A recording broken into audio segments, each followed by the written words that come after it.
Hey guys, how you going? Zeke here, and in today's video, we're going to get slow motion on the Canon EOS M RAW, and I'm going to share the settings that I use to get the best results out of this camera. Now, just to clear things off, this thing shoots 50 frames per second max. If you think you can shoot 60 frames per second in this camera, then you are wrong. Wrong, sir.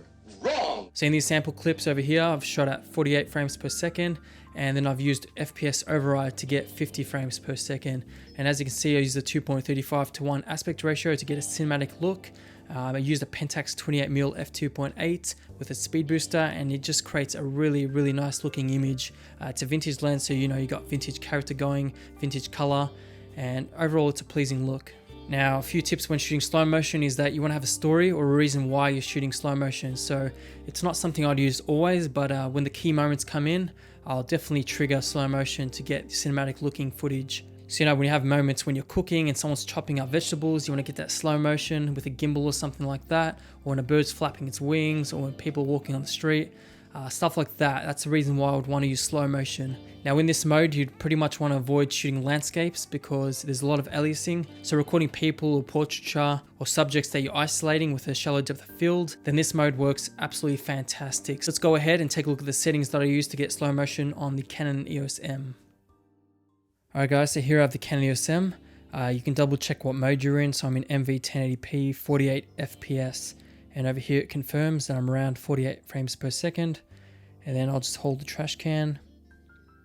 And then if I go back here, it shows that my shutter speed is 1/100th of a second. So this is really good because you want to double your frame rate. So if I'm getting 48, double that to 96, but I can't get 96 exact. So 100 shutter speed is the best I can get. Now if I go down to the movie tab, I've selected 2.35:1 aspect ratio. This is what I prefer for slow motion. You get these three options.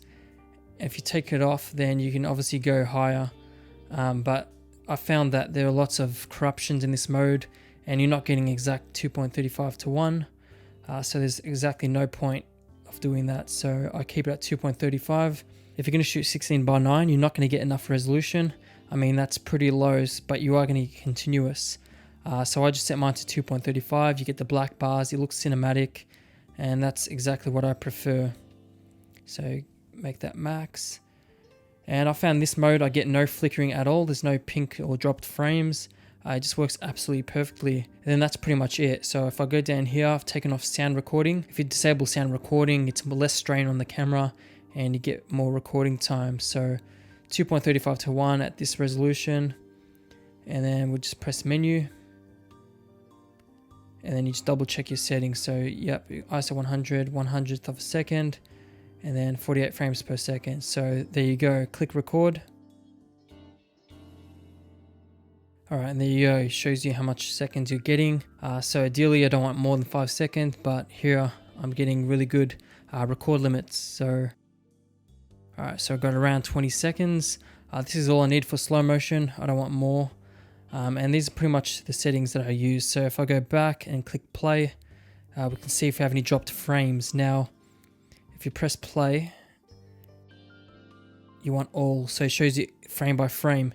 And as you can see, I'm not getting any dropped frames. No pink corrupted frames are coming up. It's going frame by frame. Or you can press all and then you'll just skip through. But if you press exact, you can see each individual frame, whether or not they're being corrupted.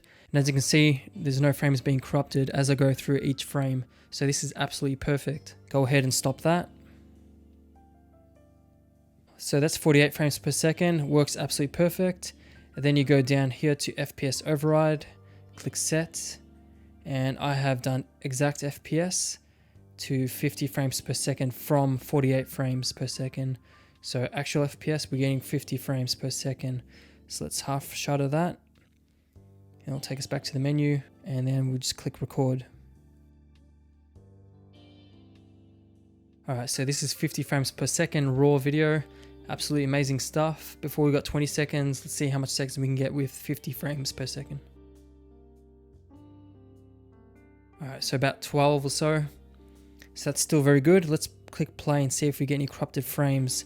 My guess is that you are going to get corrupted frames, but let's take a look. Yeah, got one.